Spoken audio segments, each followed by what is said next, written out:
शिरडोन तालुका शिरोळ येथे साहित्य परिषद बहुउद्देशीय संस्थेच्या वतीने 28 डिसेंबर रोजी 12वे संवाद ग्रामीण साहित्य संमेलन आयोजित करण्यात आलेले आहे। हे संमेलन स्वर्गीय शामराव पाटील यड्रावकर साहित्य नगरीत होत आहे।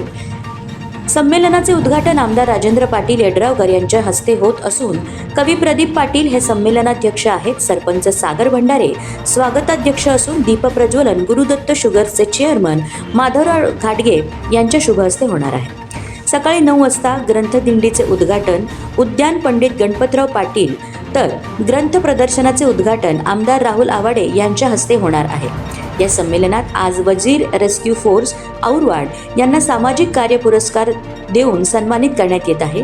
संस्था अब्दुल रऊफ पटेल यांच्या नेतृत्वाखाली 2005 पासून कार्यरत असलेल्या या संस्थेने आजवर 592 लोकांचे प्राण वाचवले असून 2005, 6, 8, 19, 21 आणि 24च्या महापुरात लाखो लोकांचे स्थलांतर केले असून 2019 मध्ये 3,10,000 लोकांना सुरक्षित स्थळी पोहोचवले आहे।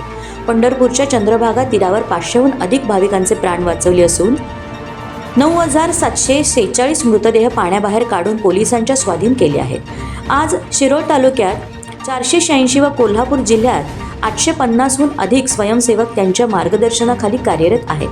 कोरोना काळातही त्यांनी सेवा सुरूच ठेवली असून यांच्या कार्याची दखल दक्षिण आफ्रिका व ऑस्ट्रेलियाच्या न्यू फ्रेम आंतरराष्ट्रीय प्रसार माध्यमांनी घेतली आहे। प्रतिनिधी समाधान लोंढे यांचा रिपोर्ट।